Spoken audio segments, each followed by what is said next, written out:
যদি মূর্তি বানাতে হয়, যদি ভাস্কর্য আপনাদের শখ থাকে যে আমরা ভাস্কর্য বানাবো, তাহলে সৌদি আরবের মতো বানান।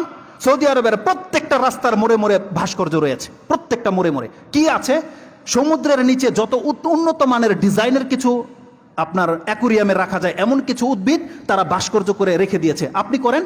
এমনকি আপনাকে আল্লাহর পক্ষ থেকে অনুমতি দেওয়া হয়েছে যে আপনি কিসের ভাস্কর্য বানাতে পারেন। আব্দুল ইবনে আব্বাসের আরেকটা হাদিস নিয়ে নেন, এটাও ইমাম বুখারী রাহিমাহুল্লাহ এবং ইমাম মুসলিম কোট করেছে, যেটা আমি আজকে ফেসবুকে স্ট্যাটাস দিয়ে দিয়েছি। 2225 2225 নম্বর হাদিস বুখারীতে, এবং ইমাম মুসলিম 5433 নম্বর হাদিসে আব্দুল ইবনে আব্বাস এক ব্যক্তিকে বলছে, যদি একান্ত তোমাকে কিছু বানাতেই হয়, একান্ত কিছু তোমাকে আঁকতেই হয়, বেহাযিহি সাজারা, এই যে যতগুলো গাছ দেখতেছো এই গাছ তুমি আঁকো, হাযিহি সাজারা, এবং কুল্লি শাইইন লাইসা ফীহি রূহুন, এবং তুমি ওই সমস্ত প্রাণীর ভাস্কর্য বানাও যেগুলোকে আল্লাহ রূহ দেয় নাই, আত্মা দেয় নাই মানুষের মতো।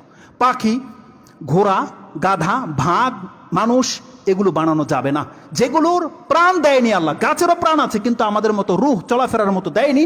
অনুমতি দেওয়া হয়েছে আপনি পাহাড় বানান, আপনি শেখ মুজিবুর রহমান নামে এমন একটা ডিজাইনের একটা কোট বানান তার, যাকে দেখলে বুঝতে পারবে যে এটা শেখ মুজিবুর রহমানের কোট, বা তিনি যেভাবে আপনার কোনো একটা তার কিছু প্রিয় জিনিস যেটা দেখলে মনে হবে যেটা তিনি বানান, না করছে কেউ, করেন, আপনার জন্য অনুমতি আছে। তাহলে আব্দুল ইবনে আব্বাস বলছে যদি বানাতে হয় তাহলে তুমি এমন ভাস্কর্য বানাও যেইগুলোর মধ্যে আল্লাহ প্রাণ দেয়নি। এটা কি আমাদের কোনো জাতীয়তার শত্রুতা?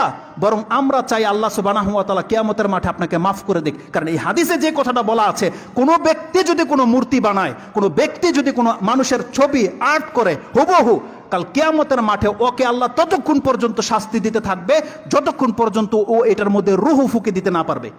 পৃথিবীর কোনো ক্ষমতাবান এমন কোনো ব্যক্তি আছে যে কোনো বস্তুর মধ্যে রূহ দিতে পারে?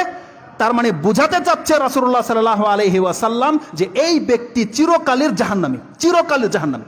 কারণ ও তো কোনোদিন আত্মা দিতে পারবে না, এই মূর্তিতে দিতে পারবে? আর যদি দিতে না পারে ততদিন পর্যন্ত ওর শাস্তি চলতেই থাকবে। তার মানে কি চিরজীবনের জন্য ওকে জাহান্নামী করে দেওয়া হয়েছে। আল্লাহ সুবহানাহু ওয়া তাআলা যেন আমাদেরকে বোঝার এবং সে অনুযায়ী আমল করার তৌফিক দান করে।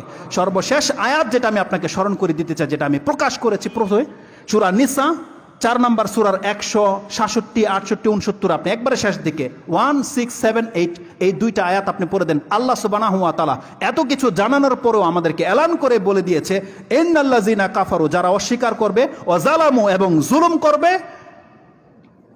আল্লাহ সুবহানাহু ওয়া তাআলা এত দয়াবান হওয়া সত্ত্বেও তিনি বলছেন সুবহানাল্লাহ, যালামু লাম ইয়াকুনিল্লাহু লিয়াগফিরা লাহুম, আল্লাহ এমন নন যে আল্লাহ তাদেরকে ক্ষমা করে দেবে। বলছে যে আল্লাহ এমন নন যে আল্লাহ এদেরকে ক্ষমা করে দেবে। ইন্নাল্লাযিনা কাফারু ওয়া যালামু লাম ইয়াকুনিল্লাহু লিয়াগফিরা লাহুম ওয়ালা লিয়াহদিয়াহুম তারিকা, আর আল্লাহ তাদেরকে কোনো নাজাতের রাস্তাও দেখাবে না। আল্লাহ কাল কিয়ামতের মাঠে শুধু রাস্তা দেখাবে, ইল্লা তারিকা জাহান্নামা খালিদিনা ফিহা আবাদা। আল্লাহ বলছেন আমি তাদেরকে শুধু জাহান্নামের রাস্তাটা দেখিয়ে দেব, যে তোমরা এই পথে হাঁটো, তারা শুধু জাহান্নামে যাবে, তাদেরকে আমি জান্নাতের পথ দেখাবো না, আল্লাহ সুবহানাহু ওয়া তাআলা বলে দিয়েছে। অতএব আল্লাহ সুবহানাহু ওয়া তাআলার কাছে ইব্রাহিম আলাইহিস সালাম যে দোয়া করেছিল, আমি আমার জন্য এবং আপনারা প্রত্যেকে নিজের জন্য এবং পরিবারের জন্য সেই দোয়া করেন, জুনুবনি ও বানিয়া আল্লাহ আবুদাল আসনাম, আল্লাহ তুমি আমাকে এবং আমাদের সন্তান এবং সন্তানের সন্তানদেরকে আল্লাহ তুমি পুতুল পূজা থেকে বাঁচিয়ে রাখো। আল্লাহ আমাদের পরিবারগুলোকে তুমি এই সমস্ত পুতুল, ছবি, মূর্তি থেকে তুমি হেফাজত করো। যেভাবে পুরো জাতি গুমরা হয়ে গেছে, আল্লাহ তুমি আমাদেরকে ঈমান দিয়েছো, এই ঈমান তুমি আমাদেরকে শিরিক দ্বারা নষ্ট করে দিও না। আল্লাহ তোমার পক্ষ থেকে তুমি আমাদেরকে সাবেত কদম রাখার তৌফিক দান করো এবং তুমি আমাদের ঈমানকে বাঁচিয়ে রাখো। আল্লাহ তোমার কাছে আমরা আশ্রয় চাচ্ছি।